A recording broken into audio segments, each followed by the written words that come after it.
Samsung's foldable smartphones are known for their reliability and consistency in the market. However, it's important to note that they may not have the specifications or performance compared to other devices. Many individuals, including ourselves, have expressed dissatisfaction with the cover screen on the Galaxy Z Fold series phones, have been urging Samsung to widen it for quite some time now. Thankfully, it appears that Samsung has finally taken this feedback into consideration and intends to make adjustments with the Galaxy Z Fold 6. There are rumors suggesting that Samsung will modify both the aspect ratio of the cover screen and the inner screen in this device, which is codenamed Q6. While Samsung has tested concepts, it seems they've settled on a design with an aspect ratio different from that of its predecessor, the Galaxy Fold 5. However, there is no confirmation on whether this new aspect ratio will be wider than what we've seen. Enough the design of the Fold 6 is said to align with that of the Galaxy S25 series. Additionally, similar to foldable smartphones, reports indicate that the Galaxy Fold 6 will have a lighter design compared to its predecessors, while also minimizing creases on its foldable screen. Samsung has already unveiled the Galaxy Fold 5, which features a hinge that eliminates any gaps between the phone's two halves when it is closed. Now Samsung just needs to focus on making the phone slimmer and lighter as introducing a wider cover screen. Samsung has been analyzing the designs of its competitors' foldable phones in order to make improvements to its own. In terms of the design, we don't anticipate any changes. Some reports suggest that there might be a built-in slot at the back for the S Pen, to what we've seen in the Fold 5 S Pen cases. However, this information is based on patents, so it's uncertain and speculative. It seems like Samsung is finally paying attention to user feedback and will introduce a cover screen for the Galaxy Fold 6 that's more suitable for typing and everyday tasks without being too narrow. In comparison, other foldable phones from companies have screens with an aspect ratio to traditional smartphones. Even the inner foldable screen on the Galaxy Flip 5 could sometimes feel too tall, so a change in its aspect ratio would also be welcomed. There have been reports in the past about Samsung reverse engineering Huawei's Mate X5 to understand how they managed to make their phone slimmer, while increasing battery capacity and equipping it with camera hardware and even satellite connectivity. This new model is expected to be announced through the year, replacing the current Galaxy Z Fold 5.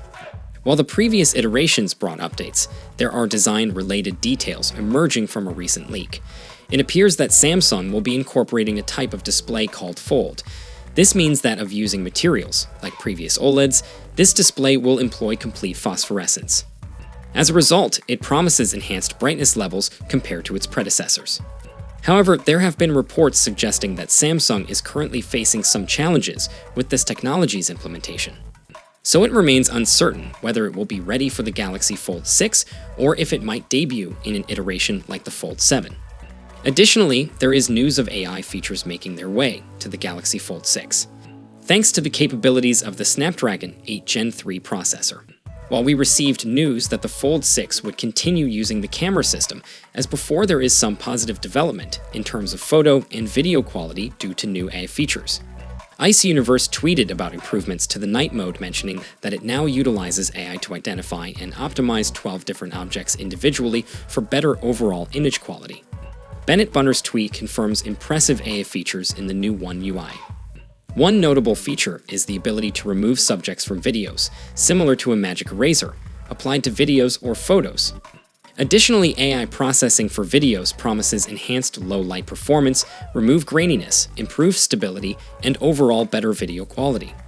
As for photos, users will have the option to expand borders fully and utilize AI to fill in any gaps.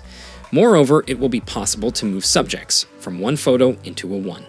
There's going to be lots more AI features around photo and video as well, and we also get an on-device AI chatbot, and this is going to be able to do simple tasks and in simple questions on the device itself without the need for any connectivity.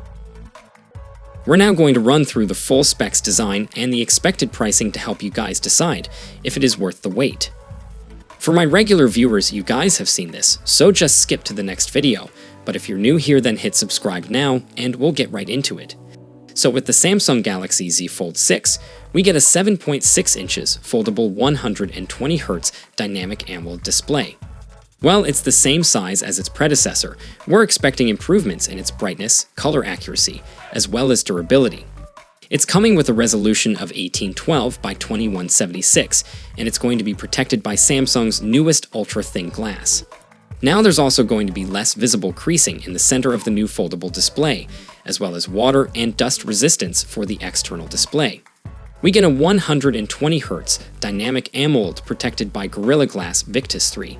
It's going to be a 6.2 in display, and while the current resolution is unknown at the moment, Samsung are reportedly working on a much wider aspect ratio, and we're also going to see improvements to the brightness and color accuracy. And it will of course have a punch hole camera in the top center. Now the selfie camera is going to be a 10 megapixels wide-angle camera on the cover display, followed by a 4 megapixels under display camera on the internal display.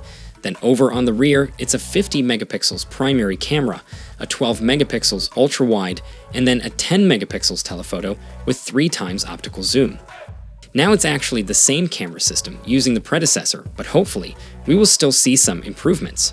Thanks to the software, it's going to be powered up by the Snapdragon 8 Gen 3 globally, and we get 12 gigs of RAM with up to 1 terabyte of storage, and this will of course be UFS 4.1.